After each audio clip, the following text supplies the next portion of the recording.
can't be the real thing. It's alive! My most perfect creation! Gee, I'll have to do something about that face. Introducing Spooky Goop, horrifying monster makeup you make up at home. Spooky Goop's bubbling lizard lips, bat bones, and toes create a ghoulish goo that makes a monster out of it. Now that's the face no mother could love. Spooky Goop, spine-tingling makeup for Halloween or any unearthly occasion. My little goblins will be out long after dark, so I depend on Duracell batteries to light their way, because Duracell lasts longer. Tests prove after just a few hours of continuous use, regular carbon batteries wear out. But you can get up to 5 times more use from Duracell batteries. That's why I trust my kids' safety at night to Duracell. Duracell. The copper top battery. No regular battery looks like it. We're home! Or lasts like it. There's an odd, unexplainable phenomenon haunting Pizza Hut. Is it an otherworldly spirit compelling these people to eat their pizza the wrong way? No, it's new stuffed crust pizza with a ring of cheese baked in the edge of a totally new, thinner crust. Incoming! And with a large, just $9.99, every living person will be eating it the wrong way crust first. Hey, look! I'm eating like a fleshy tooth! And even some not so living. You love the stuff we made at Pizza Hut!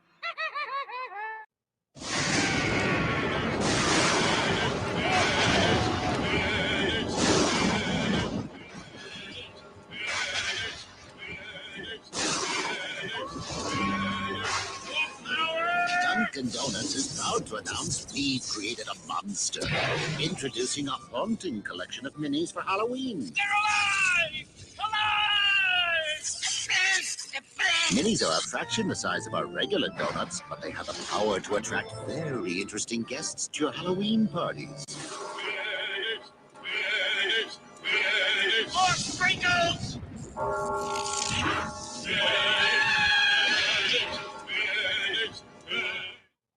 As Halloween approaches, you have to prepare yourself for what might happen. More orange sprinkles.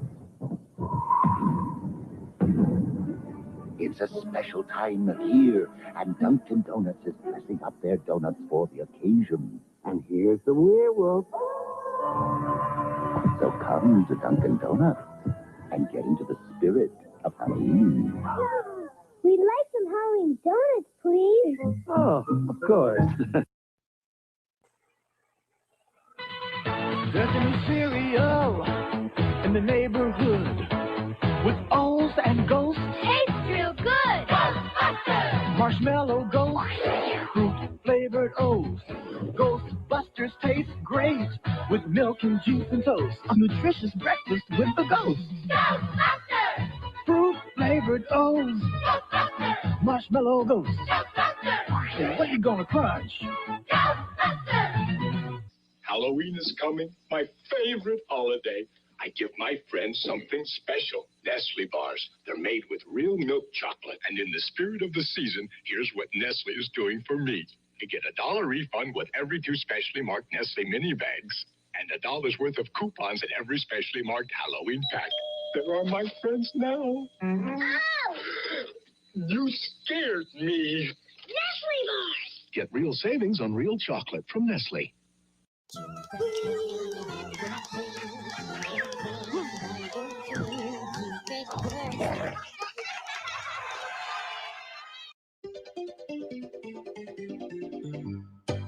Happy Halloween! First Kids Network. Nickelodeon! There's nothing in the dark that isn't there in the light. Or is there? You sent in the postcard. You practiced for weeks. Trick or treat. Now it's time for Trick or treat. Mick's calling 2,500 kids all this week during the Ozone and all morning on Halloween. Answer, and you'll win a glow-in-the-dark Mick t-shirt, $5 in gift certificates to McDonald's, and a package of amazing fruit gummy bears. Nick doesn't care how you sit, what you wear, who you scare. Just make sure you answer. Trick or treat. Trick or treat. Trick or treat. Brought to you by McDonald's and Amazing Fruit Gummy Bears and Nickelodeon!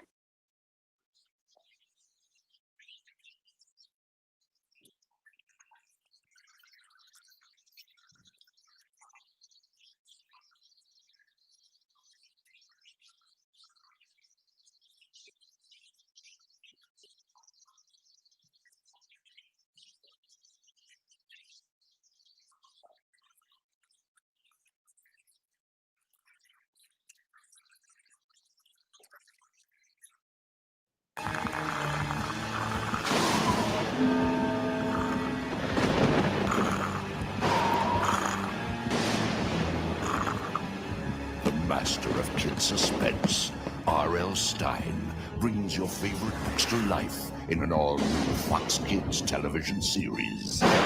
Things are not always what they appear to be. On Goosebumps, premiering November 3rd on Fox Kids. Watch it with a friend. The world's biggest Halloween party is coming to Six Flags Great Adventure. Friday nights, Saturdays, and Sundays, October 15th through Halloween weekend. Visit a park that's bigger than Disneyland and experience Fright Fest. Oh, scary fun for the whole family. Meet terrible trolls, ghastly ghouls, and goblins. And experience Batman to Rise. Starting October 15th through Halloween weekend. Fright Fest at Six Flags Great Adventure. There's nothing like it on Earth. Get these great Fright Fest savings with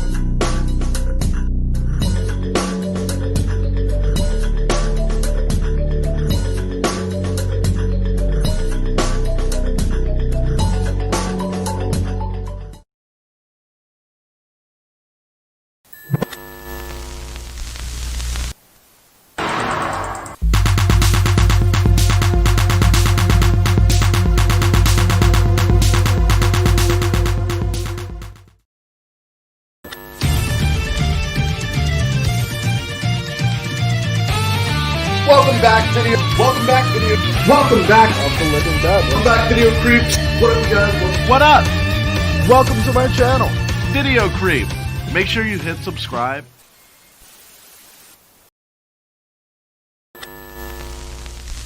We're gonna go over this one time and one time only. Hey everybody, have you heard the news? Joe Bob is back in town. Joe Bob is back in town. Joe Bob is back in town. Hello, internet fans. Do you want to learn about horror movies that you never knew existed? Do you miss the video store but not the late fees? Then join us at 3B Video, where we talk about stuff like this. And this. And this.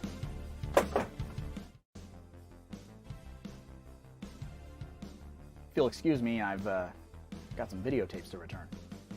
You like Huey Lewis in the news?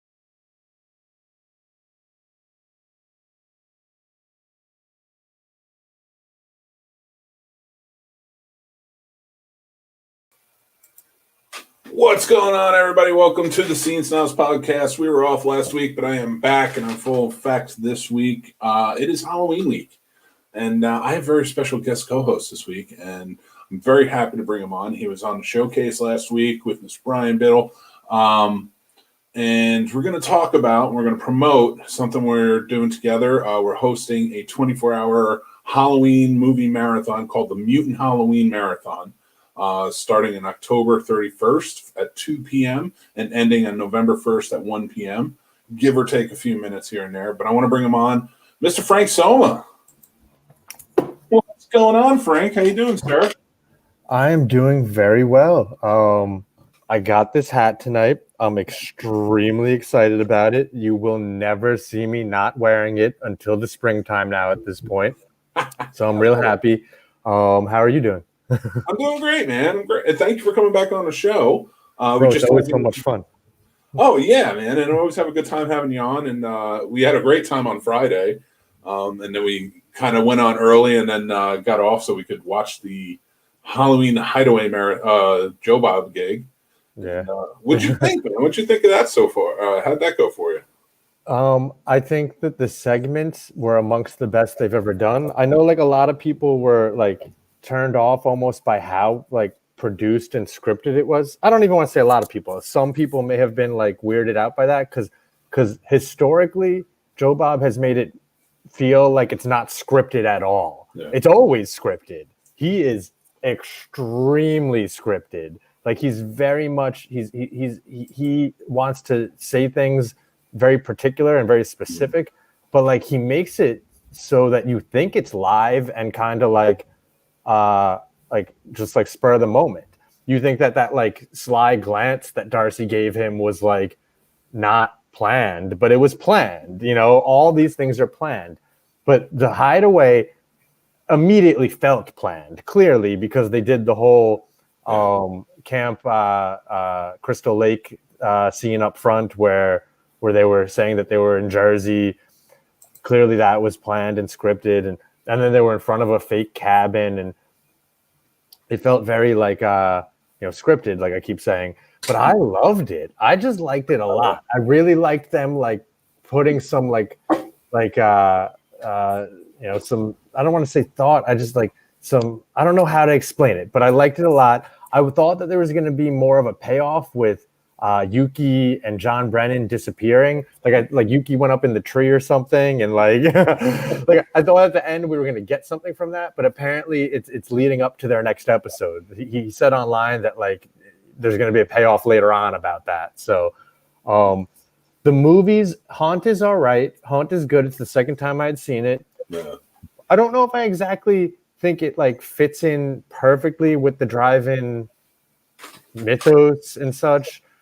I was kind of turned off by the fact that he gave it 4 stars because A, there were no titties, and if there's no titties, you're supposed to get a half-star deduction. So, and then Hack-O-Lantern, I had never even heard of, and so it was good. It was a fun movie. Like I love when he brings one of those movies you've just never even heard of. That's always that was a good dichotomy between Haunt, which is like a super popular like new Shudder flick, and then Hack-O-Lantern, which I'd say 90% of the mutant fam has never heard of. And it fits in well. I only recently, it was weird. I've heard of it. I remember it as a kid. But I thought it was called Jack-O-Lantern, not Hack-O-Lantern. Yeah. And for years, I always remembered it as Hack-O-Lantern. Oh, Jack-O-Lantern. Jack-O-Lantern, yeah. And then I was doing an interview actually with a distributor from SOVHorror.com.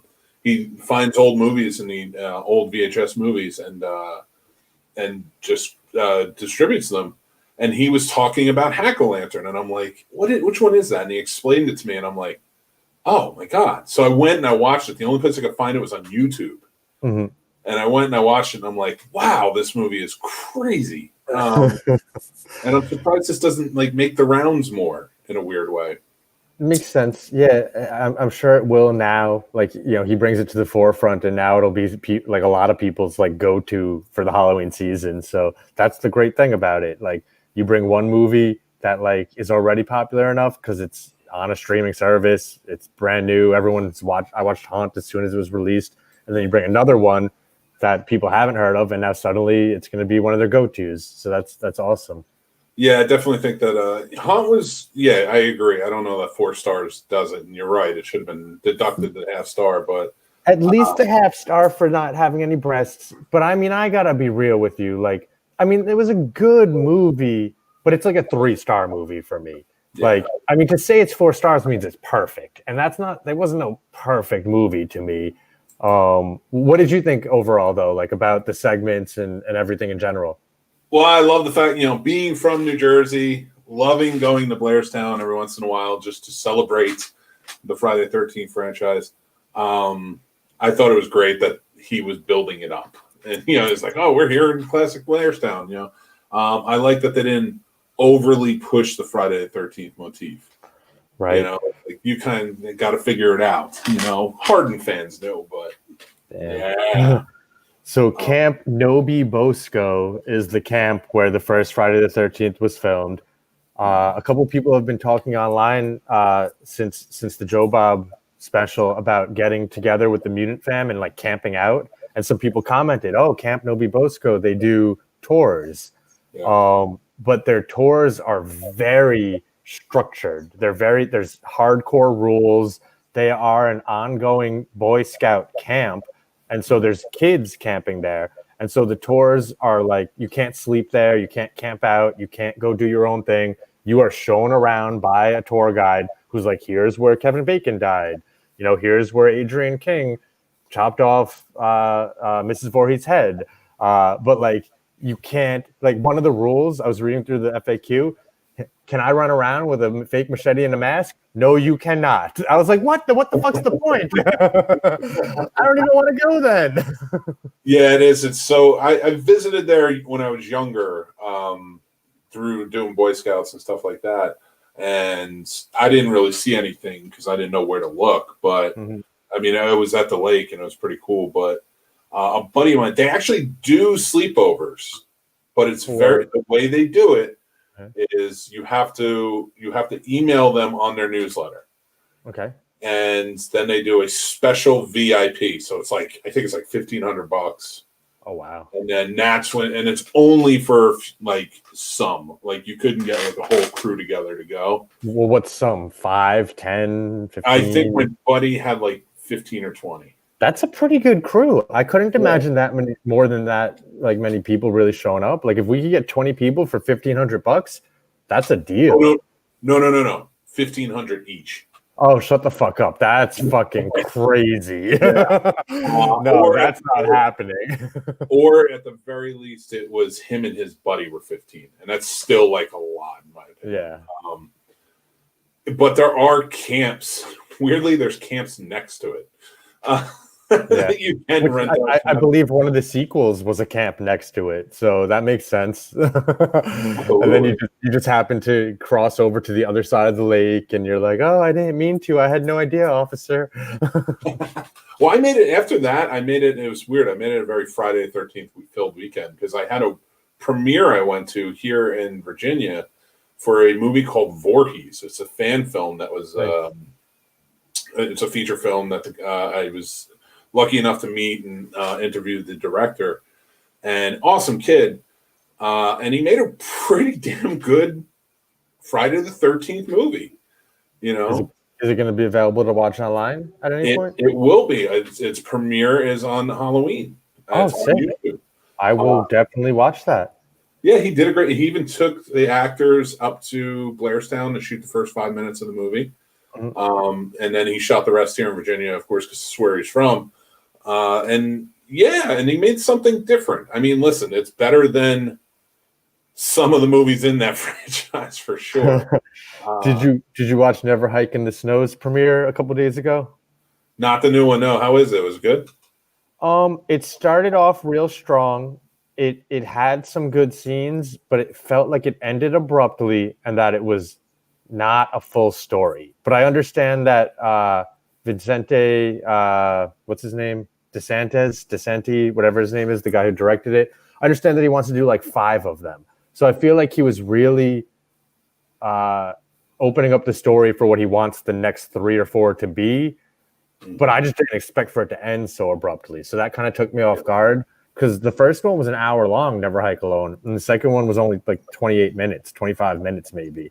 So but I mean, that's a good thing. It's a good thing if you're like, I want more. Like that means that they've hooked you a little bit. Oh, absolutely.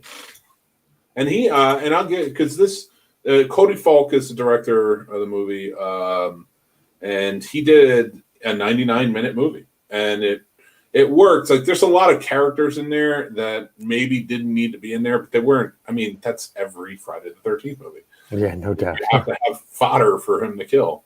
But it fits. Like I just enjoyed it, and I think that anybody watching, if you get a chance, it's going to be free on YouTube, so definitely go check it out.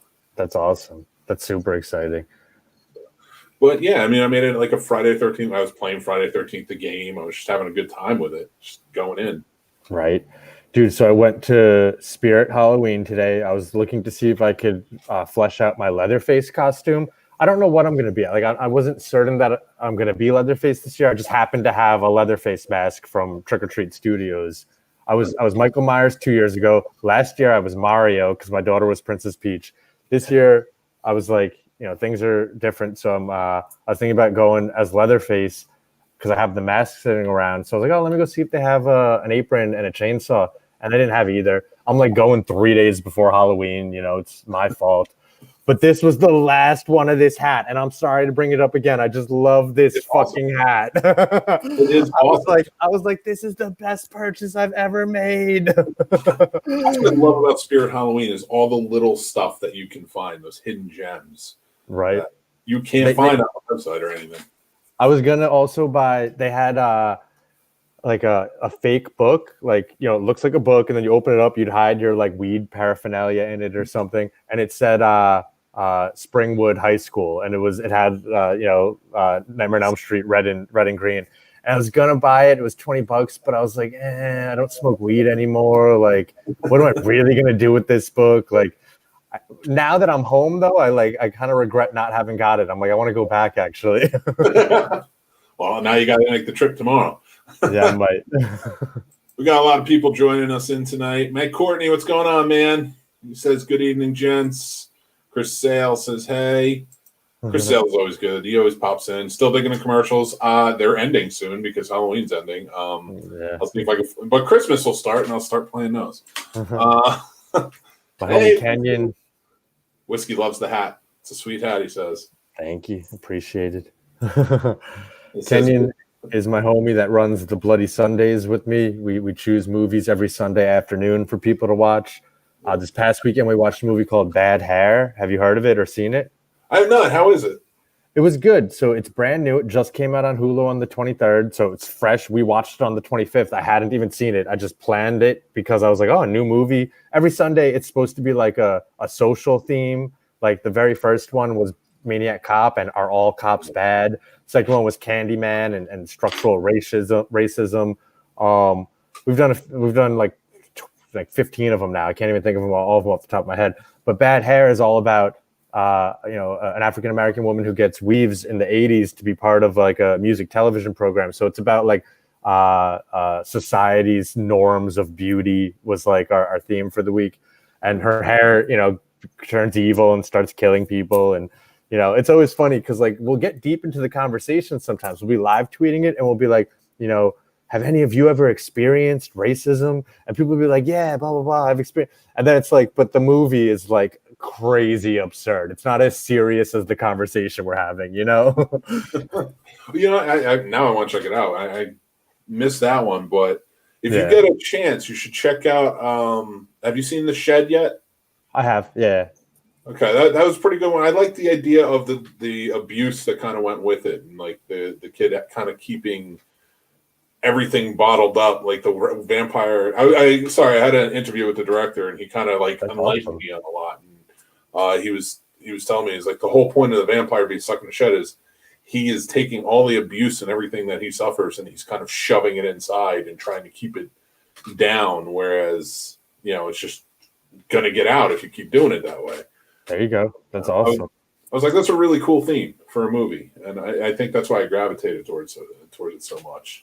Truly, and anytime I get to talk to like a producer or a director or an actor from a movie, like it just makes me respect the movie that much more. Even if at the end of the day, I'm like, if I had watched that without having talked to the director, I might have just been like, eh. But then I know the person who made it, and I'm like, I know the passion that went behind it, and I'm like, oh yeah, you know what? I respect it more for whatever reason, Oh, absolutely.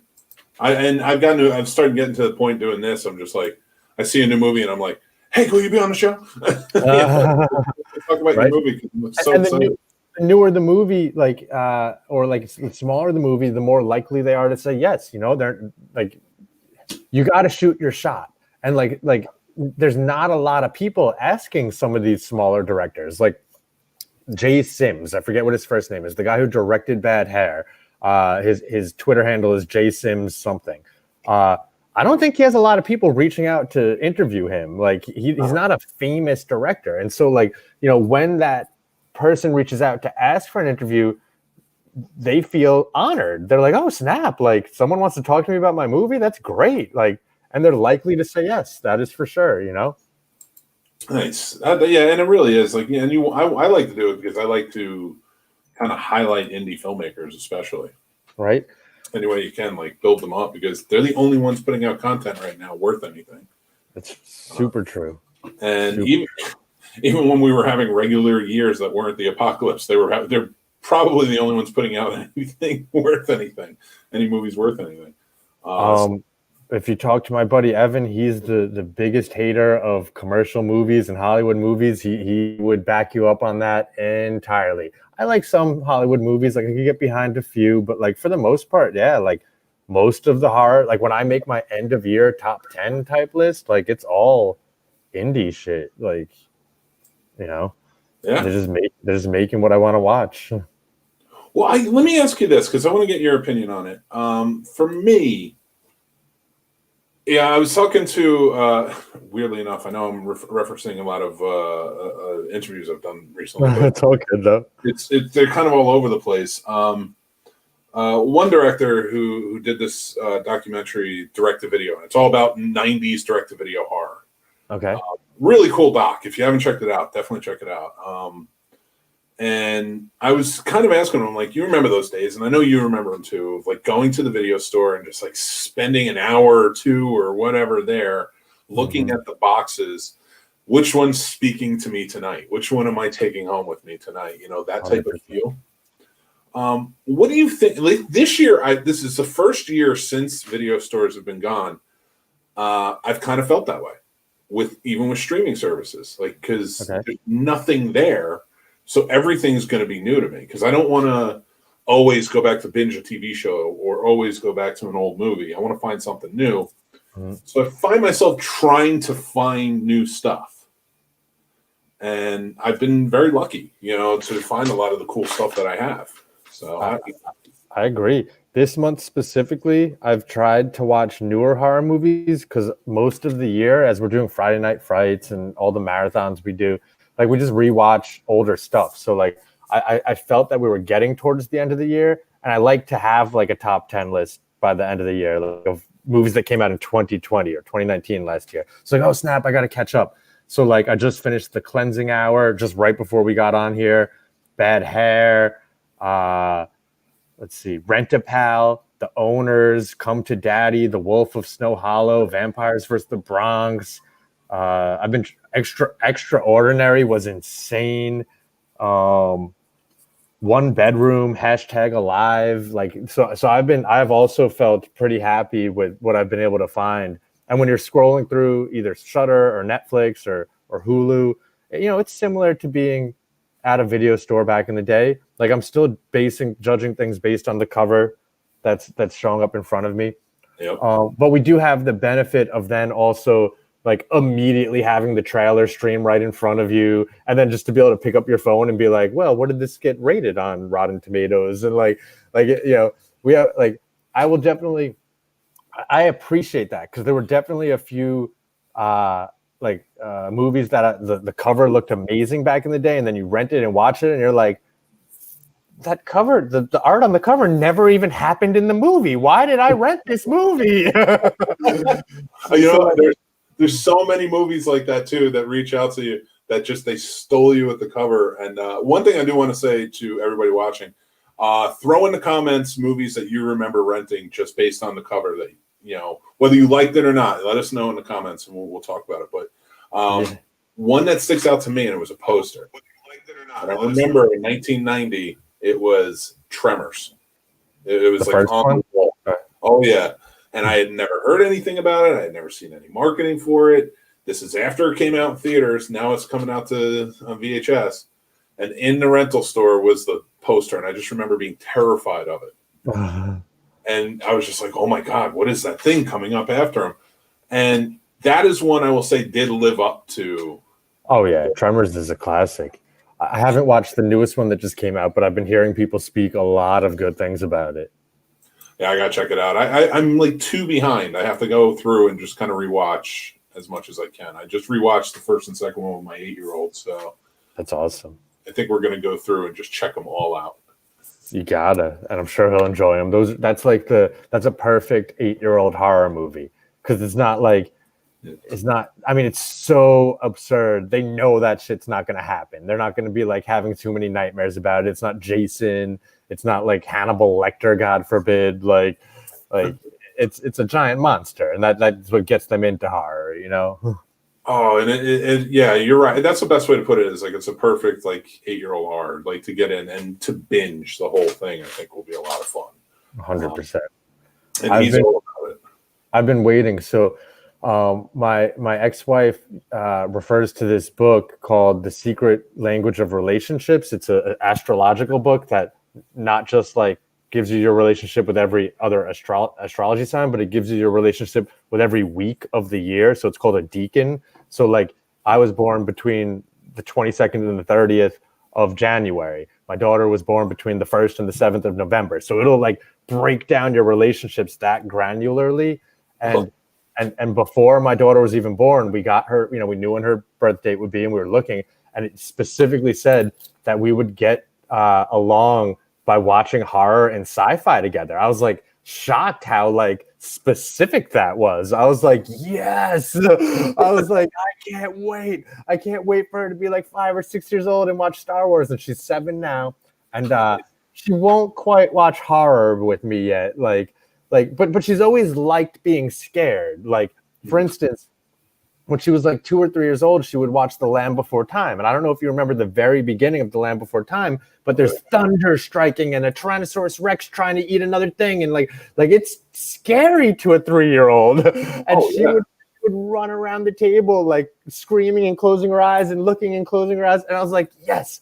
I was like, this is it. This is it. She wants to be scared. Don't get me wrong. At 7, I'm not going to be able to show her Silence of the Lambs. You know, I'm not going to be able to show her even Nightmare on Elm Street at this point. Although I was watching it when I was 7, it's just a different age.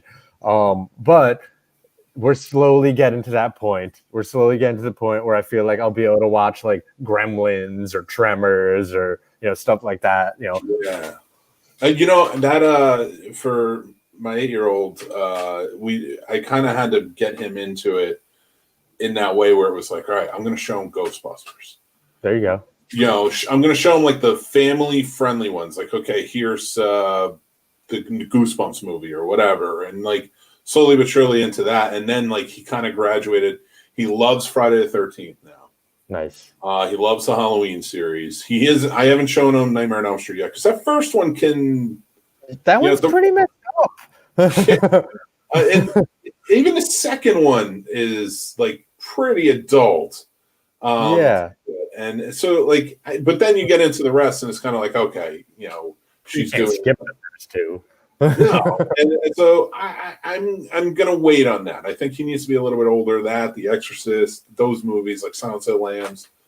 I'll wait because you have to line them up at the right age. Because you got to remember, we have whole lives with them.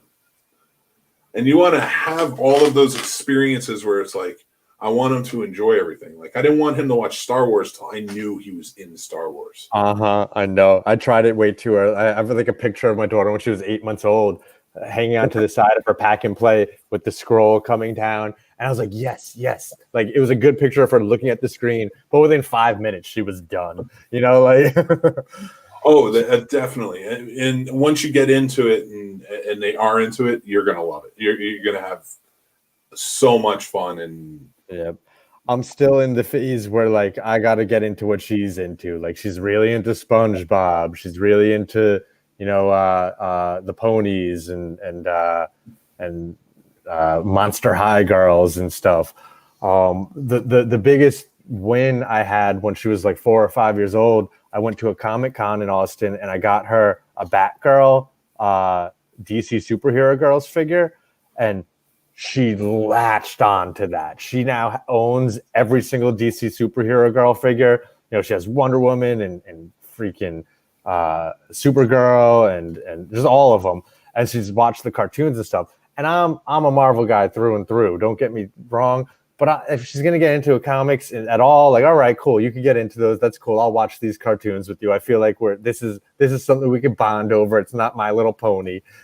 Yes, and it's a gateway into like what Marvel is and such. And you know, I think DC is a good for kids to be like, okay, Superman is Superman and Batman is Batman. But then you can turn at a certain age and say, hey, check out Spider-Man. Yep. He's Check got out the X-Men. Yeah, like they have problems, and it's fun. They truly do. So I think like stuff like that. Like my 4-year-old is just into scary stuff, and I think that's because he has my gene. I think boys are easier to get into it than girls. The 8-year-old took a little while. He got a little scared. The 4-year-old is like, the 4-year-old got pissed the other day because I was sitting there watching Halloween H2O. I only watch it during Halloween, but I love Halloween H2O. You don't gotta prep that like it's a bad thing. That's a great movie. It is. I think I put the negative connotation of like the others kind of drive me crazy. Okay. I like 4. 5 is like, you tried to copy it. It just wasn't great. She's mute now suddenly. 6, of course, I have the poster up because 6 has its qualities that you can enjoy. Tommy Jarvis being back. Not Tommy Jarvis. Excuse me. What's his name? Tommy Doyle. Yeah. Rudd. And there was some good kills in it. It's just obviously the cult stuff gets a little weird. Like it's a little bit unusual. But I thought H2O really brought it back. Like H2O was the Halloween 2018 refresh of its time because it ignored a bunch of the sequels as if it was a sequel to the original. People just didn't give it that same respect at the time. And then of course you got the zombie ones, and then we came back and we ignored everything again, and we just came back with a whole new sequel. As I rewatched the 2018 Halloween over and over a little bit more, I like it less and less every time I watch it. But I've never liked H2O less. Like every time I watch it, I still like it just as much as I ever did. It's not a great movie, but it's good. Yeah, you know what? I like the 2018 version because I like the grittiness of it. I thought compared to Rob Zombie's, that was the right amount of gritty it needed to be. Rob Zombie took it a little too overboard, in my opinion. 100%. But I do like the campy vibe of H2O. Right. Jamie Lee Curtis is back, and you have her kid in it, and it's just a campy, and but it's still a different feel because it's in a school, So I mean, I do like it. I like it the same reasons I like the remake of House on Haunted Hill. Yeah. Just solid. A solid horror movie. A lot of people I think put those down because they say they're inferior to the original, but everybody says that about everything. That's not always true. Right. And I mean, it came out at the perfect time. I'm 36 years old, so it came out when I was 14. It came out the year after Scream. Scream redefined what we expected of slashers and horror movies at the time. And it just felt right in place with the time period it was in. Your Urban Legend, I Know What You Did Last Summer, Halloween H2O, The Faculty, all those movies, Disturbing Behavior that came out around that time. They just they'll always have a soft spot in my heart. Just because that was my defining time period. I was watching the Jasons and the Freddys when I was 7, 8, 9, 10 years old. But they were on VHS. They had come out years before, So those movies, the H2Os, the Screams, the I Know What's, those were the ones I saw in theaters with my friends and my early girlfriends and stuff. So it was a perfect time period for me. That was your breakout, I guess, and for me too, because I was around 98. So I was thinking it was about 16 at the time. So you were still going to the video store to watch what you wanted to watch, but now you could go and watch it in the theaters. You were just at that cusp, right? So those movies did mean a lot to me as well. Chris Sale says, "Chud, the cover sold me. It definitely sold me too." I the first time I ever saw Chud was when Joe Bob played it on The Last Drive, and it's just one that escaped me over the years. I always had heard of it. I always knew what it was. But he even introed it as, I don't know why people like this movie. He's everyone claims they want me to play it, 2 stars. And I agree with him entirely. I was not I don't know why people like that movie. I get it. It is a trip. You know what? I always liked horror movies. I like Basket Case. Basket Case is great. A lot of those movies that took place, Frankenhooker. That's a great one too. I like the gritty 70s, 80s New York City feel. Yeah. And that holds to it too. And so like I always think I gravitate towards movies like that. Makes sense. Chris also says, my daughter's twisted. She would want to watch Donnie Darko and From Dusk Till Dawn to go to sleep in early elementary school. That is pretty twisted. That's super twisted. Donnie Darko is like, one of the most fucked up non-horror movies out there. That's for sure. Oh, 100%, man. You still, like, it leaves you asking questions for days. I thought for a long time that, like, I was a real big fan of it in high school and college. And then I went like 10 years or more without seeing it. And I thought for a little bit, I was like, was that just one of those movies that you like when you think you're like an intellectual, like you're like, oh, I understand things. I'm in college. And then I rewatched it like 5 years ago when the 4K restoration came out. I was like, oh no, this movie is fucking great. Like I almost lost my respect for it for a little while because I thought I had like overdone it. But then when I came back to it, man, it still holds up. It really does. That's one of those movies that I don't think is ever going anywhere. I don't think anybody's opinion is going to change it because it is that out there and it has that many subjects to kind of cover over throughout the whole thing. The director, I think his name's Robert Kelly or Richard Kelly. Richard Kelly, yeah, Richard Kelly. He did Southland Tales and The Box afterwards, and so Donnie Darko's amazing. Southland Tales is fucking out of this world amazing, but doesn't get any sort of respect. And then The Box kind of sucked. And like, I don't know what the fuck happened. Like, Richard Kelly came through and made a movie that defined a generation with Donnie Darko.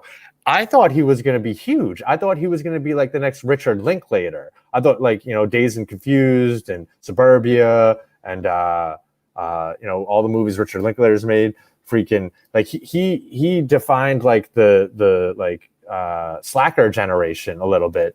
And I felt like Richard Kelly was going to come through and like kind of defined it in a different way with like weird sci-fi, like philosophical type movies. And he just made 3 movies and then just disappeared. Yeah, it really was weird after The Box. And even with writing The Box, he kind of like because all the movies he wrote, like that was his last one. I don't know if it's a psychological thing that he just because The Box didn't do well, maybe he just like kind of took off because it was based on a Twilight Zone episode from the 80s. Oh yeah, and I mean it's like a monkey paw type thing. It's it was legit The Box, and I remember the episode because it didn't have everything that it had in the movie. It was just the guy showed up, said, "Here, you get this for 24 hours. If you hit the button, you're rich." Blah blah blah, and then at the end, he takes the box back, and then he's just like, "But now somebody else gets the box, and it could be you." And that was how it ended, right? So like the movie, of course, expanded on that show, and I would love to talk to him and find out like, was it your idea to remake this? Or was this forced on you? Because it seems like his movies, he just wanted to do his type of movies. Like you said, a Richard Linklater. Yeah. He doesn't work on other people's movies. He writes at all. And he'll work on a movie for 15 years straight, like The Boy or whatever. Like he is definitely a unique director. What's the one that was all animated with like Alex Jones running around with a megaphone? I don't know. It had Keanu Reeves in it, I think. Whatever. Darkly? Yeah, Scanner Darkly. There you go. Yes, yeah, okay. He makes some crazy movies. So, yeah, good times. Good times. I will say, just going back to Southland Tales real quick, anybody who hasn't seen it, make sure you go check it out because it is a really good movie. And in my opinion, because I'm a big Killers fan, I love their music. Their song in that Justin Timberlake's is does a whole music video too. It is an amazing, like video. Basically, he does the whole song too. He lip syncs the whole song, and does like a music video to it throughout, and it's really well done. So people should definitely check that out. But there's one thing I kind of wanted to move into because we're getting really ramped up. I know. We enjoy our conversations, Mick. There's no problem with that. We enjoy our conversations. We get deep, and then we're like, weren't we supposed to be talking about something specific? Have you on the show just to have a conversation with no prerequisite of like having anything going on, so we can just talk. I know, bro. But we do have to talk about it because I want to make sure that it's mentioned. Mutant Halloween is coming up. You got it. Yeah, so please tell us a little bit more because you run mutantfan.com, which is an amazing website, and everybody should go to it and start following the Mutant Fan soon. But I want you to explain a little bit how Mutant Halloween works. So Mutant Halloween is going to be a 24-hour live tweet marathon.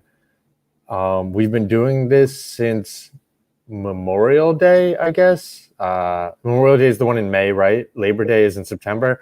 So 6 of us have been getting together for all the major holidays going back from Memorial Day. I think we even did St. Patrick's Day.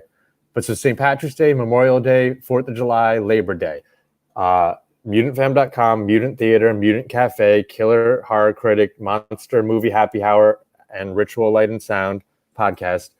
We all pick a movie, and we would do 12-hour marathons for each of those holidays. So it'd be like 6 movies. For Halloween, we decided that we should go all in. We should do a 24-hour marathon and bring 6 more sponsors on to pick 6 more additional movies.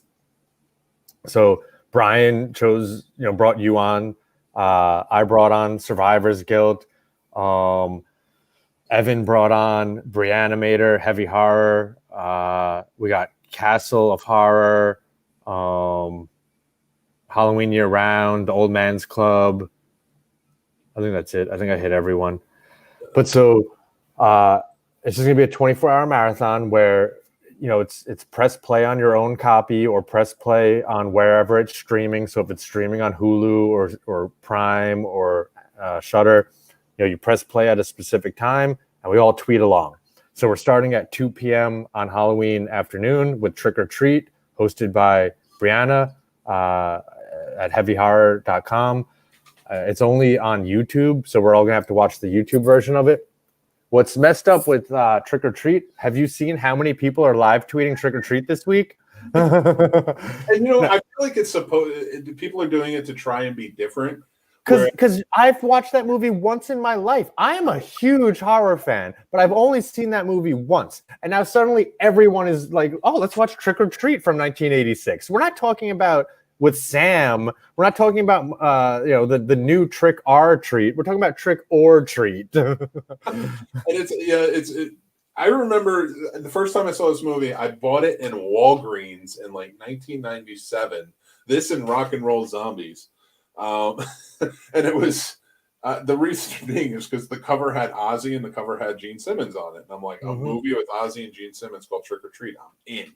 Fuck yeah. And then, you watch it and it's a trip. It's definitely a trip. It is a trip. The reason I owned it was that one of my friends, I was in like about the same year, 97, 98, 99, was telling me that his boss had been looking for this movie forever and would pay someone $100 if they could find it. And so I was like, and I pulled it up on eBay. I found it for $5. I bought it. I was like, tell your boss to give me $100. He's like, oh, well, no, he's not actually willing to. I guess, he didn't follow through with his promise. And so I got to own a good movie for $5. But like, it was a weird reason why I ended up buying that movie. It'll always stick in my head for that reason.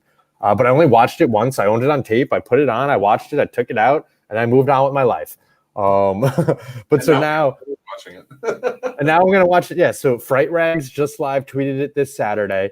Darcy announced that they're doing a Halloween Friday, not Halloween night, but the Friday before live tweet because they have Joe Bob's Haunted Drive-In on Halloween. Joe Bob Fanzine announced weeks ago that they were going to do a Halloween night live tweet to go along with a special edition fanzine that they're releasing. And Brianna, she announced it first on September 3rd. So we had, like, amongst the Mutant Halloween people, we announced it first. Then the fanzine announced it second. Then Darcy announced it just the other day. And then Fright Rags just abruptly announced it like the day of.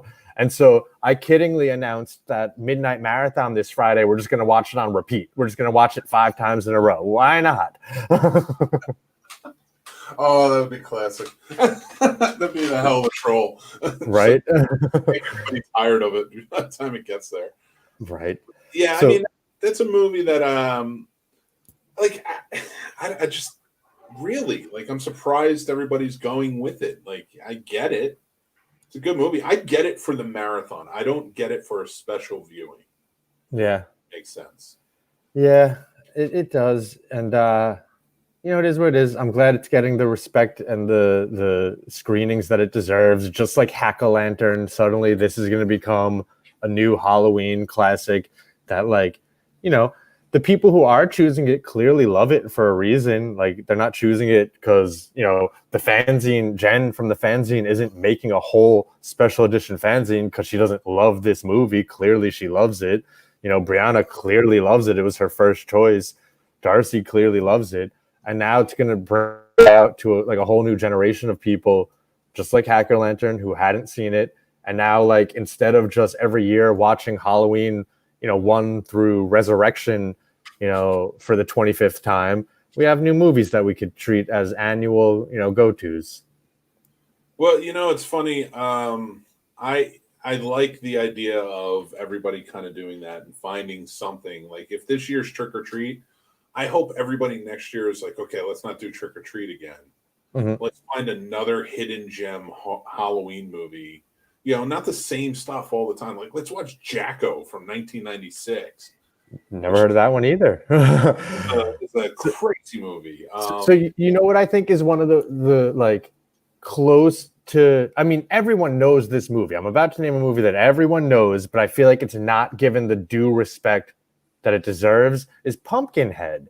Why the fuck aren't we watching Pumpkinhead? Like, why don't I hear about that all the time? The same way I hear about Freddy and Jason and Michael Myers, I should hear about Pumpkinhead at the same level that I hear as Chucky and fucking Pinhead. You know what? I'm going to do it right now because I'm here. I got my... Oh, is that the Movie Maniacs one? Yeah, I love Pumpkinhead, man. That's sick. You know what, though? It was weird because when we were picking the movies for the marathon, Pumpkinhead was first on my list. I think a few people. I think Killer Horror Critic was supposed to do a watch of it just a few weeks ago, but it got pulled from the streaming services. Well, it was first on my list to throw out to you guys, and somebody else said they're doing Pumpkinhead, so I took it off my list because I was like, I need to watch Pumpkinhead. I love Pumpkinhead. Me too. I love Pumpkinhead 2 as well. Like, I don't think that gets enough respect. It's a great movie. So for me, I was like, all right, I'll take it off my list because somebody's going to show it. And I went with Fright Night, which I think is it's a really meta choice for this. Like, I mean, that'll be at 10 p.m. Yeah, that's a good time for Fright Night too. I feel like that's a super popular movie to get everyone hyped up. Yeah, and going right into the overnight, like, I think it will really help. It was like my big thing was either like Night of the Living Dead, which I thought was too slow. Yeah. And I didn't want to do that. But Pumpkinhead was big on my list. And that or Pumpkinhead 2. I couldn't decide which one I wanted. But I think I was going to go just Pumpkinhead in case nobody had seen it. So I'm huge into original horror movie posters, like original theatrical posters. Like I mean, you could see Scream. I got the original Halloween, the original Texas Chainsaw over there. I got a closet filled with tubes. And so I rewatched Pumpkinhead 3 years ago. I hadn't seen it in 5 or 10 years.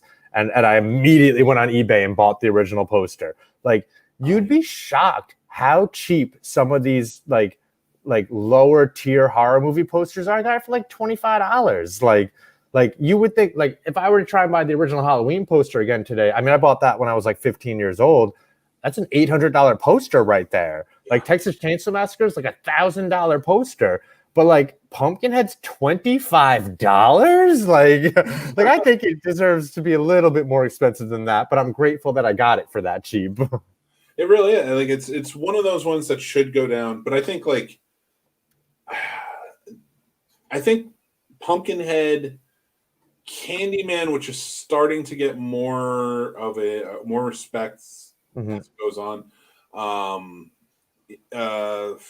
even like Pennywise for a while until the remake came out. Like they were all like considered, I think, second tier to like the Michaels, Jasons, Freddy. Of course. Yeah. Which I feel like even Pinhead is kind of second tier at this point. Like, and like I never understood it because I think Pumpkinhead is scarier than Chucky, or Candyman is definitely scarier than all of them because like it's terrifying. Right. You know, I got into a debate over Candyman the other day with someone. We were talking about like 90s icons. Someone was asking something about how does Ghostface match up to like 80s horror icons like Freddy. I was like, Ghostface, I think, redefined horror more than Freddy did. Freddy had a bigger cultural impact than Ghostface, but Ghostface and Scream redefined horror more than Nightmare on Elm Street did. Yeah. I don't think all the movies for 5 years after Nightmare on Elm Street were like changed because of that. But every movie after Scream was changed because of that. And then I brought up like, and I think Candyman is the second most popular 90s icon. And someone was like, well, do you really think people know Candyman that well? I was like, I think everyone knows you don't say Candyman 5 times in front of a mirror. That is fucking lore. You know that. And I know it's based on like previous urban legends and stuff. It's not all just based on Candyman. But I feel like I'm so grateful that the new movie is coming out and it's going to bring it to a new generation and it will continue on, because I did feel like there was getting a little bit of a lull where like it's been so long that Candyman could be forgotten a little. You shouldn't forget Candyman. That motherfucker will come back and get you. Oh, 100%. And it's, for me, yeah, I agree. Like Ghostface, Scream, it definitely did. It opened up the world of horror again into the mainstream. I think Nightmare on Elm Street, the first one, sort of did that and had that impact. But then they came out with the second one, which I like the second one. A lot of people don't. I enjoy it. That's good. But it's weird and it's out there and it's slasher. Mm-hmm. It's the dark one. Like, you know, the third one became like more like trippy, psychedelic. It wasn't silly when you did Dream Warriors, but it was like trippy. You know, by the fourth, it got silly, but the second one's super dark. Yeah, 100%. But it was still like feel like they went with a different formula because they moved away from Wes Craven. So it was like, we're still going to make a commercial formula to this. Whereas before Nightmare on Elm Street, you didn't really have any supernatural horror movies coming out. Like Jason was supernatural, but there's still not really. By at that point, he hadn't been in 84. So you had 80, 81, 82, 83. You had the first 4 Friday the 13th movies, and he wasn't supernatural until the 6th one. Yeah. Because the first 4, he was still just a dude. It was all taking place in like a 3-night span. He got hit with an axe and he died. 5th one, he's not even alive anymore. 6th one came out in like 86 after A Nightmare on Elm Street, and that's when he came back and became Zombie Jason.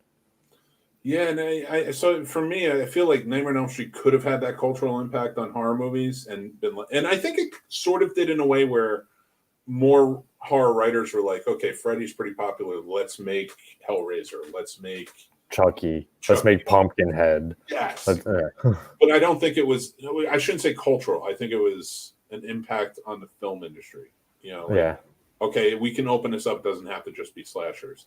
So it kind of gave us a breath of fresh air, but it did not have the impact Scream did. Scream changed horror for fucking like 10 years for sure, if not longer to this day. Yeah. So to get back to the marathon, after Trick or Treat, we're going to do a vampire double feature with Vampire Circus and then Vampire Lovers. I ain't never seen either of these movies. Have you ever seen Vampire Circus or Vampire Lovers? I have not. I'm excited to. I think they're both Hammer movies. Monster Happy Hour, Monster Movie Happy Hour chose Vampire Circus, and Castle of Horror chose Vampire Lovers. I feel like those are good afternoon movies.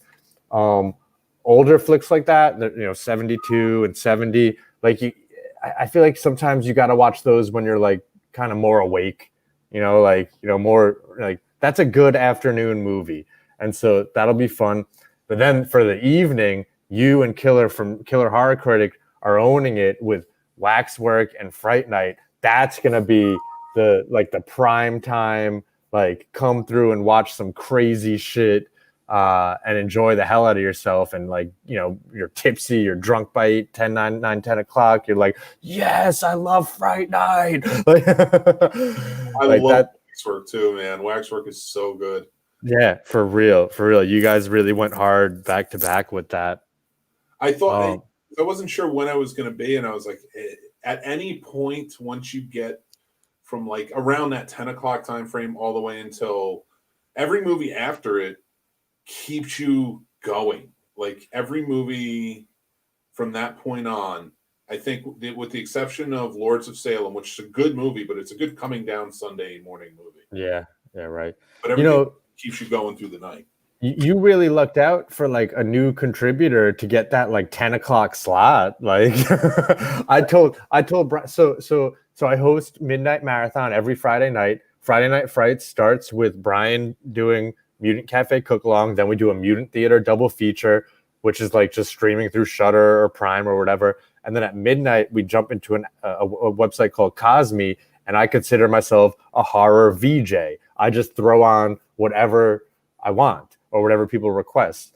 And we go till 6 a.m. pretty much every Friday night. Sometimes I fall asleep around 4:30. After I press play on the last movie, I'm like nodding out, and other people are just like still watching it. But because of that, Brian made the schedule after everyone submitted all their movies. I was like, bro, I don't give a fuck. Put me on at 2 o'clock. Put me at 4 o'clock. You know, the people I hang out with will hang out any time of the night. I don't care. Some people may, like, you know, Killer Horror Critic, he does his Killer Saturday every week, and they start at 9, they end by like 1. Like, I know he doesn't want to be going at 3 in the morning. Like, he's a normal person. He kind of wants to be asleep at some point. Not me, though. So, I went with the 2 o'clock shift, and then my buddy John went with the 4 o'clock shift. But before we get to that, after Fright Night, we have our midnight movie, which was originally supposed to be Triangle from my buddy Evan, Light and Sound Ritual. Ritual Light and Sound. I'm so sorry, Evan. I'm so sorry. I'm drunk. Ritual Light and Sound podcast. He was originally supposed to do Triangle, and he switched it up to Blair Witch 2, Book of Shadows, just today. I saw that. Did he switch it up just because he wanted to switch it up, or he switched it up because Triangle's only available on Tubi, and he refuses to make people watch a movie with commercials. So the movie I'm hosting is only available on Tubi as well, and I felt like I'm a piece of shit now. I'm going to make people watch it. Like, should I switch my movie? I'm surprised Clown is only available on Tubi. Yeah, right. Me too. But by then, whatever. Like, sometimes you enjoy the commercials. Like, you need drinks, man. I need to go pee. I need to go grab a beer. I need to go grab something to eat. Like, it's cool to take a little commercial break. So let me ask you this: what do you think of Blair Witch 2? Well, all right. So that one is a terrible movie that always has a soft spot in my heart. I watch it over and over. Well, do you really think it's terrible then? Like, I mean, because all right. Or are you just like going with the general consensus where most people think it's terrible? Because you don't gotta lie to me. I like Blair Witch 2. But that's the thing. I do like it, but I always felt like I was the only one. But story-wise, it's not great. I just love the feel of it. Because I liked the first Blair Witch, but it needed that narrative feel, and that's what Blair Witch 2 gives you. Right. Like when I rewatch the first one nowadays, like I rewatched it like maybe 4 years ago. Like I haven't watched it in the last couple of years, but when the new Blair Witch came out, I rewatched the old Blair Witch. It doesn't hold up. It really doesn't hold up. Like it was so of its time, and it was made like 3 years before the whole world changed. I feel like no kid could get behind the idea of losing a map in the wood. Oh, the map got thrown in the lake. Like, what the fuck is a map? That's my favorite scene in the movie. And back then it was incredible. And you know what? That movie was insanely popular for the idea that we thought it might have been real at the time. That found footage was totally fresh and new at the time. That like no one saw the stars going on the circuit and doing interviews. We all thought they were dead. Like, I mean, that was insane when that movie got released. But like just 3 years later, the internet really started taking off, and like you're like, well, I got MapQuest and stuff, so I don't really need a map. And then just like 5 years later, we got iPhones, and it's like, you know, it's real hard to like watch that movie and like really be as scared as you were originally. But the second one with the narration, like you said, I think you could still kind of like get behind it. Like there's still something to like not necessarily be afraid of, but like to at least like latch on to with the second Blair Witch. Like I will say this, I liked Triangle. I think it's a good movie. Mm-hmm. Coming off of Fright Night, knowing I was going to watch, you know, going forward, I was a little more excited when I saw Book of Shadows pop up. Okay, because awesome. I was like, there's something about it that's a little faster moving than I think I need right after a Fright Night. Yeah, it is. It's like a studio movie. It's Hollywood. It's produced. I've never seen Triangle, but I like assumed it was going to be a slower movie. I could tell it was going to be a thinker. Like, so I'm happy with Blair Witch 2. Evan had thrown out two options the other day, and one of the chats we're in, I forget what the other one was, but I was like, Blair Witch 2. I immediately was like, Blair Witch 2, that's your option. That's the only option. And he went with it. So then after that, we have Daylight Savings. Thank you for Halloween Year Round for reminding us of that, because none of us knew Daylight Savings was happening. None of us. So I guess at 1 o'clock we'll do Clown, not 2 o'clock. Although, yeah, so Daylight Savings happens at 2 a.m. So suddenly at 2 a.m. it'll jump back to 1 a.m., right? That's how it works? Yeah. Right? The best bet is whatever it is at the end, because it's going to be 2 o'clock, not counting Daylight Saving Time. So, like, let's say it isn't happening. It's going to be 2 o'clock when we finally press play on Clown. So if it says 1 o'clock, you know you're in the right place. If it's 1 o'clock. Exactly. Right. So Clown's real good. That movie's fucking so twisted, so fucked up. Like, I couldn't believe it. Like, I've only watched it once as well. Like, I watch a lot of movies only once, because I watch so many movies that I could hardly ever go back and rewatch stuff. I'm always just moving forward to the next one, except for the classics. Like, you know, I've watched fucking Friday the 13th and Halloween like 7,000 times.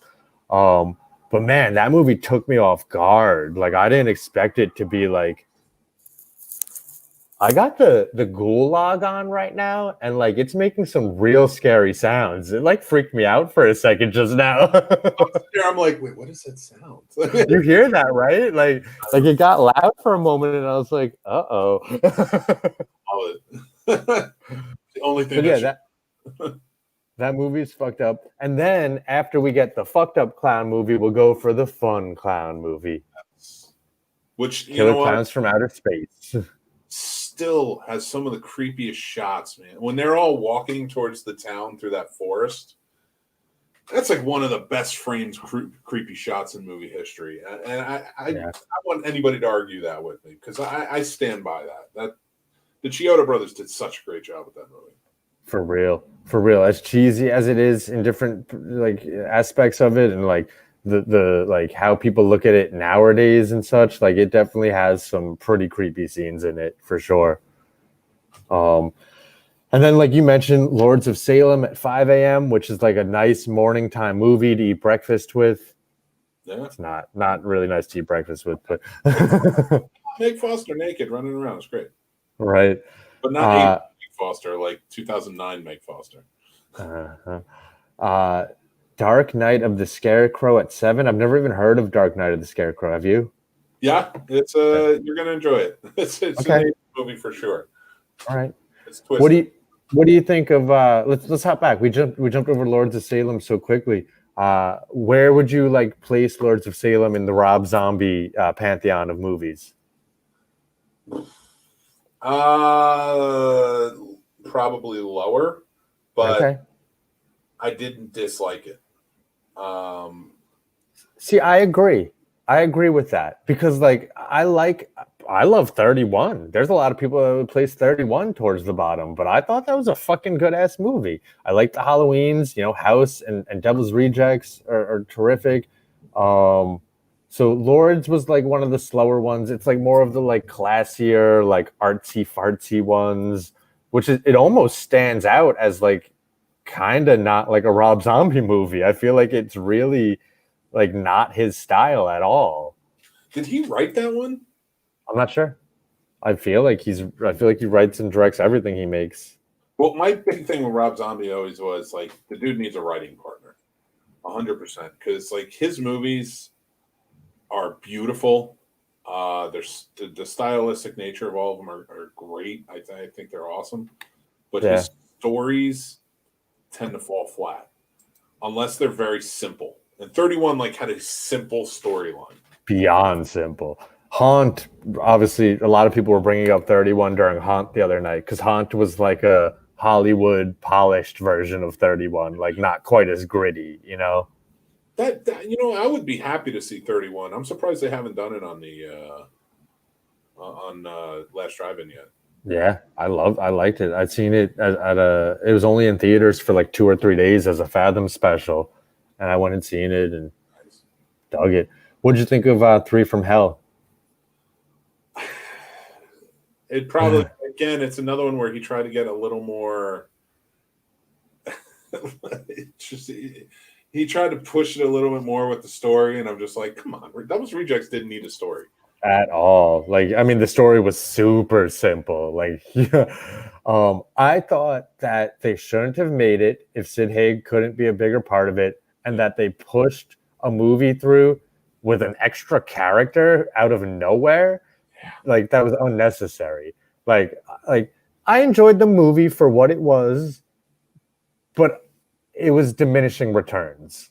It was like, if you're gonna come and try and make a sequel to 2 of the most beloved horror movies of the 2000s, like really come and do it. Like, I feel like you came and you made a movie, you were happy that you made it, like your wife was good with, like, and you're like, oh, we did this, we accomplished our goal, but like, did you really? Well, at this point, anything you ask me about Rob Zombie movies is better than Halloween 2.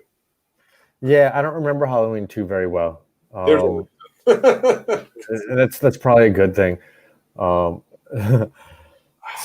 after that, where do we go after that? So we had Dark Night of the Scarecrow, which I don't know anything about, and then Squirm, which I also don't know anything about.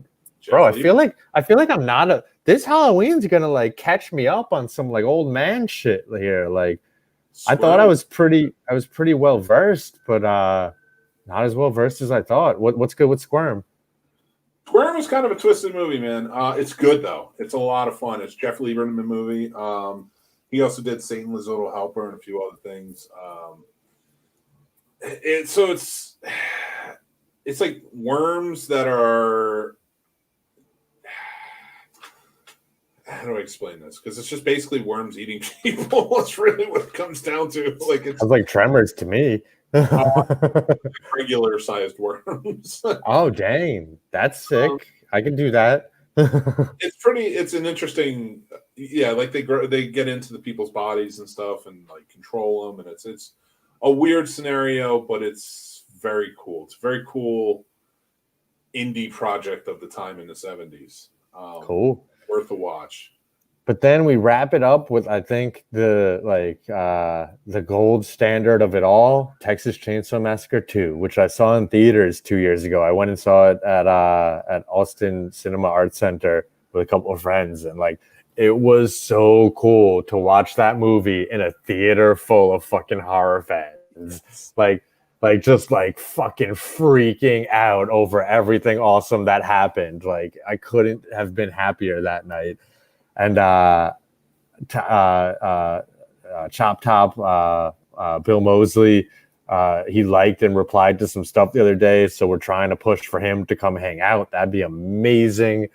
While that movie has some weird cuts in it because the mafia came through and didn't, quite let Tobe Hooper do exactly what he wanted to do with it, it's still a fucking great movie. I'm working on a couple of others. I don't want to say anything. I don't want to put it out there because I want to try and get maybe a couple of other of the filmmakers of a couple of the other movies if I can too. If not tweet, at least like say something or about the thing. But I love Texas Chainsaw Massacre 2. It's my favorite in the series. Right. It's so over the top with campy, but it's also horror. It's intense. Everything about it is fantastic. From the opening, gross. It's gross. I love it. Dennis Hopper being in it just puts a whole new level to it. And I'm so glad that that's what we're finishing off with, especially for a group that was brought together by Joe Bob for a movie that he was in and cut out of. Yeah, I know, right? It's full circle. We've come full circle back to Texas Chainsaw 2, and it is a perfect drive-in movie. I'd say we did really well picking these movies as a group. Like they are all really good drive-in flicks, just cheesy, corny, gross, nothing too classy about any of them. Lords of Salem will be the classiest one here. And to say Lords of Salem is classy is a stretch, clearly. I just feel like it's a perfect drive-in night. I was talking to one of my buddies about Texas Leatherface, the newest one that just came out, the prequel. Have you seen that? I have not, but I want to.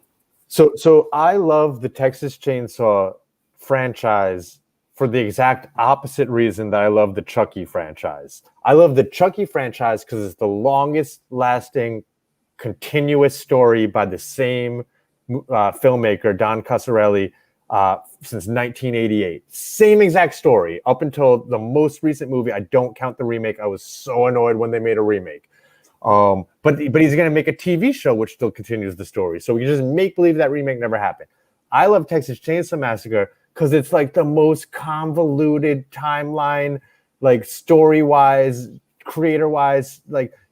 I love the X-Men because I love time travel and all this weird fucking different timelines and storylines and retcons and stuff. I love to wrap my brain around the story.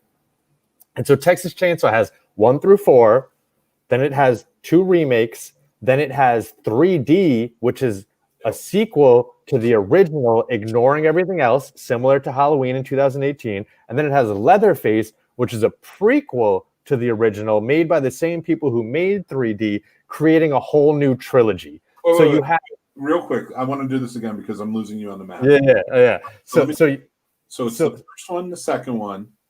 So you have 1 through 4. Yeah, they're all a timeline. Then you have you have the remake and its sequel, which is its own timeline. And then 3D and Leatherface form a trilogy around the original movie. So 3D is considered a sequel to the original Texas Chainsaw Massacre, ignoring everything else. Okay. Leatherface is considered a prequel to the original Texas Chainsaw Massacre. And made by the same people who made 3D. So they made their own standalone trilogy, including the original one inside of it. So the way that all of the different movies tie in together and don't tie in together and ignore each other and are created by different people, I'll sit there and research it all day long. Who made this one? Why does it do this? Why is this one connected to that one? Why does this one ignore that one? I love it. Oh, you know what? I love that. And now, because I thought that the 3D one and Leatherface, the one that is the prequel, were to the remake. I thought that was all. Nope, they are surrounding the original 74. They have nothing to do with the remake. 3D is, like I said, it's like the newest Halloween that came out. It's like a retcon, ignoring all the sequels and becoming its own new sequel to the original. I love it. I'm going back and checking that out ASAP. I need to. Bro, I might rewatch them tonight. That's solid. Oh my god. I love that. I wish I knew that because I thought because I had stopped after the sequel to the remake. Yeah. I was I'm going to get around to watching it. I just hadn't. But now that I know that they are sequels and a sequel and a prequel to the original, I'm in. I want to watch them. Dude, you'll enjoy it. They are good movies. They're both good movies. I like the fucking. It's one of the only ones that I love the remakes too. Like I love the remake of Texas Chainsaw Massacre. It's a good ass movie. I love the remake of Dawn of the Dead. That's another one. But I don't like the Friday the 13th remake. I despise the Nightmare on Elm Street remake. Yeah, I agree with that one too. But let me ask you real quick: what did you not like about the Friday the 13th remake? So I liked the first 20 minutes. I felt like it was almost like a perfect Friday the 13th movie, all in and of itself. I didn't like the fact that he like kept this girl underground. Like, when did Jason start like taking hostages? Like, it just seemed like really weird to me. Yeah, it did bother me that he was like, "Oh, I guess I'm taking her because she looks like my mom, who is clearly Kira from Deep Space Nine, and this girl looks nothing like her in real life." Right. So I mean, it was an okay movie, but it just I liked it. I didn't despise it, but I loved the Texas Chainsaw Massacre remake. Like, that's a great movie. I could have done without the Friday the 13th one. The Nightmare on Elm Street one was garbage, and there's nothing that saves it. No, I agree. As far as remakes go, yeah, that one I do despise. I don't like the Nightmare on Elm Street. I don't mind Friday the 13th, but it's not one I like. I actively go out of my way at least once a year to have a marathon of the original franchise. 1 through 9, you include Jason Goes to Hell with that, or do you even go to Jason X with the original? What do you consider original franchise? I go all the way to Freddy vs. Jason. And then you don't watch the 2009 remake? I can take it or leave it. And then Freddy vs. Jason was after Jason X, right? Yeah, I forget. Was it 2003? Jason X was what? 2001 or so, I think. So yeah, might have been one. Jason. Freddy vs. Jason was after, because that was the last one before the remake. Yeah, you're right. That's good. Friday the 13th is my favorite franchise of all time. Clearly. Jason is my favorite slasher, and yes, I watched them. I haven't watched them all the way, like 1 through 12. You know, if you consider Freddy vs. Jason 12, I haven't done that in a long time, like chronologically like that. I kind of watch them like in random sporadic bursts. Like, I'll just throw on like 6 here or like 4 here, or I'll be like, oh my god, I want to watch Manhattan or whatever. But like, I could probably do a 1 through 12. I should do that sometime soon again. It's just fun sometimes, and if you can get the and I have them, so I'll get them too. Is the Joe Bob Friday the 13th Marathon? Oh yeah, from Monster Vision. It's a lot of fun if you can cut it in between and watch it. That would be incredible. Hell yeah. Absolutely. And it's just a good time, because he only does 1, 2, and 3, and then 5 and 6. Okay, so he literally skips like the best one, but there's something about it in there.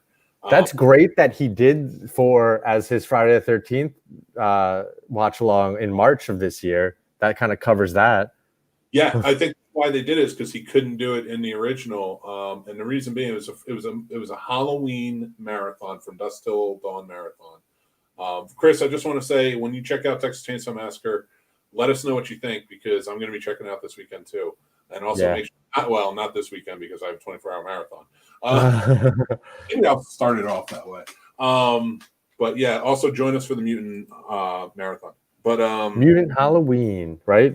we got way off topic many times, but yeah, join us for Mutant Halloween. Absolutely, hashtag Mutant Halloween, and we'll just be having a good old time. But I will say, like, it's a fun thing he does, but I guess during it, like, he's like going. It was actually just like Halloween Hideaway, the way they did it. He played it up like somebody was stalking him on the set, and like. Okay. The crew just started disappearing.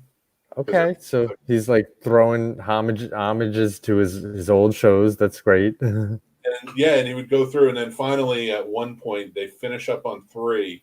He comes back from the break and he's like, "What do you mean we don't have 4? What do you mean Ted didn't pay for 4?" And like, he's walking around complaining to everybody. He's got an axe in his hand. He's like, something's going on here, blah, blah, blah. And then they go right into 5. It's pretty wild, but it was a fun one. So I'm glad he did. You could kind of take last March's Halloween 4 and like kind of put it in there. Awesome. Yeah, I'm excited. This Friday, we're gonna do House of 1,000 Corpses for Friday Night Frights at 7:00, and then at 9:00, we're all gonna jump in and watch. I'm gonna jump in and watch Trick or Treat with Darcy, and then I'm gonna watch Trick or Treat again the next day with Brianna. I don't care. What the fuck? Because it's going to just be a fun time, and it's still fun. It's a good enough movie to watch it. And honestly, I won't be paying enough attention Friday night. Like I'm going to be watching the YouTube video of Darcy and Joe Bob watching Trick or Treat, talking about it and stuff. So then on Saturday, I'll actually just watch the movie. Like it's almost kind of perfect. I think it's great. Like we should latch on to that as advertising. Like, hey everyone, last night you watched Joe Bob and Darcy watch Trick or Treat. Now on Saturday, let's actually watch Trick or Treat. Well, and that's a great part about this, and kind of like this whole marathon is going to just be a lot of fun because Friday Night Frights, if anybody doesn't know, who's ever's listening or watching, Frank hosts it. It starts out like it's monsters. With Brian and Chris and Dave and Scott and Mary. I don't host it alone, but I don't want to take all the credit or nothing, Hosts to jump in there. It's always an amazing time. You guys have good time with everything. And you show just awesome movies. And like Brian does a cooking show, which is great. And then you have Monsters and Drinks, and they're teaching you about a new drink and talking about the stuff. Monster Movie Happy Hour podcast. Yeah, absolutely. I think Monsters and Drinks is their tag. Yeah. Oh yeah, Monsters and Drinks, but it is a Monster Movie Happy Hour. And it starts off the show and then kind of picks up from there. And this week, like you said, is House of 1,000 Corpses, and then we're all going to kind of be going over and watching Joe Bob and Darcy do the trick or treat thing. I'm so excited. So excited. It'll be good. I love the makeshift nature of it. Like they clearly don't know exactly how they're gonna run things. They're like, what does this camera work, or how does this projector work? And it just feels like they're hanging out with you, Yes, absolutely. And they are. It's always a good time. I'm glad they're doing this again, because like you said, they did it back in March for Friday the 13th, and they hadn't done it again for. Nope, that was the first and only time they had done it. And I'm surprised that they have to do it on the night before Halloween, not on Shudder. I get that they just did the thing, but it's still a little strange that Shudder kind of held off on it a week. Yeah, they put it on the 23rd instead. Whatever. But you know what? We get more Joe Bob and Darcy, so it's going to be a good time. Win-win for us. And then we're doing the 24-hour Mutant Halloween Marathon, which everyone should come hang out for. Yes, and I'm going to be putting in the descriptions all of the hashtags we need to be using. Come check us out. We start at 2 p.m. with Trick or Treat, and then we go from there, and the movies just get better and better and better. I mean, Trick or Treat's a good one to start with, but yeah, we have really good ones in this list. It'll be fun. And Frank, I appreciate you coming on because we always have a good time talking, and you're allowed to come on whenever you want. Right. And then, just go from there and just talk about more fun stuff. Next time we won't have anything to plug. We'll just ramble on like we do, and it's just a good time. Dude, I'm totally with it. I enjoy it thoroughly. I have so much fun talking to you. So, like I mentioned in a DM recently, we should get together and talk about some sort of ongoing thing. So we'll get together and we'll talk off air at some point and figure out how to get that going. I'm excited about that. I've been actually thinking about that all week, and I was going to reach out to you and see when you want to talk. I mean, and then tonight happened, so it was like, okay, we'll do a show. Bro, I'm free. I get done at work at 6:00. I'm happy to hop into StreamYard or FaceTime or whatever and chat at any point. So message me tomorrow and we'll get that done. All right. Awesome. That sounds good. I'm going to do that. I have a live show tomorrow. Remember, everybody, Behind the Box starts tomorrow at 7:30 p.m. But then after that, I'll send you a link, and then let's jump in and we'll hash it out. Awesome. Maybe we'll see some more cool things from the Mutant fam. So you got it. Until next time, remember, check out the 24-hour marathon. Chris, Whiskey, Mike, everybody who joined in tonight and watched, and everybody who's watching or listening after the show went live, thank you so much. We appreciate you here at the scenesnobs.com channel. And, follow us at the Scene Snobs for more. Make sure you're out there and you're following @_MutantFam for more information there. And go to mutantfam.com and just visit us. We love it. So until next time, I am your host, Mick Manhattan, and joined by my special guest co-host tonight, Mr. Frank Somma. It's been a pleasure. And thank you, everybody, and we'll talk to you later. Awesome. Oh, and happy Halloween, I guess. Happy Halloween. I'll talk to you later, Mick.